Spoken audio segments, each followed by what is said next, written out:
Hello everyone, hope you're right. In today's video, I'm going to show you the progress of my rose plants. I have got two rose plants here. One is red and the other is pink. I bought them last year. They are standard roses. So basically they have one main stem like a tree trunk. And last year I had them in the container and they performed really well for me. When I bought them, they were already flowering, so they kept flowering throughout the season last year. And during the winter, when they went in dormancy, these stayed in those containers. When we moved house and we got this garden redone, I planted these rose plants here in this gravel bed. So as you can see, they have grown nice and big now. So they have almost doubled the size than they were last year, and they have started blooming since the beginning of June, and they are at their peak now. So they are full of blooms and buds. I'm not sure about the variety because when I bought them there wasn't any mention of variety on the tag, but from my research I can see these are Floribunda roses, also called clustered flower roses. So basically they have many flowers on a single stem and they keep flowering throughout the season.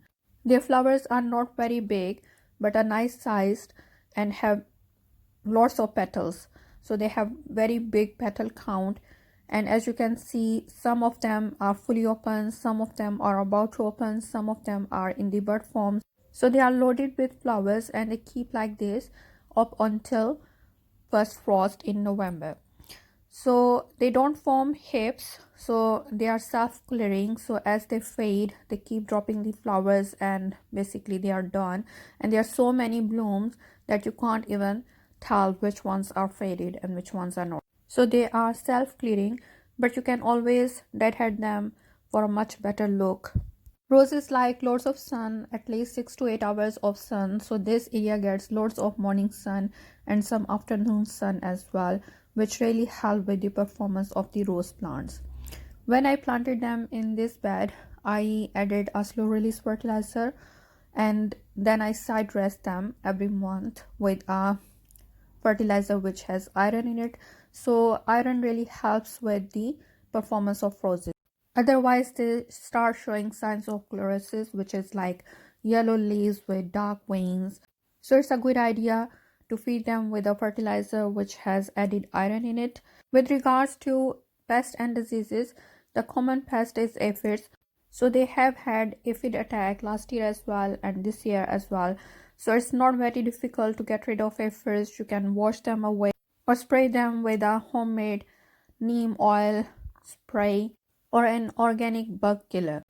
I also noticed black spots on leaves last year and this year as well. So that's a fungal disease which is very common problem with rose plants, and the only thing you can do to treat it is to spray the affected foliage with antifungal spray, which are easily available in markets. You can use organic or inorganic, whatever you like.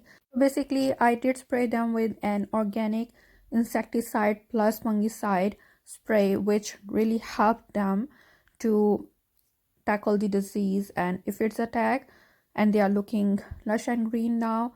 And the other thing which you can do is to remove the affected foliage and keep the base of the plant clear from debris and the fallen leaves. So my roses are looking really nice and lush, full of blooms, and I'm really happy with them, how they are performing. This is the second year of their growth and they are already grown like 2 to 3 feet tall and wide. Last but not least, watering your rose plants in first couple of years is really important for their growth and their structure. So they develop a nice framework which increase their immunity and longevity. So hope you enjoyed watching this video. Please give it a thumbs up and do subscribe to my channel and press the bell icon so you don't miss out on any of my gardening videos. Thank you very much for watching. See you next time. Bye.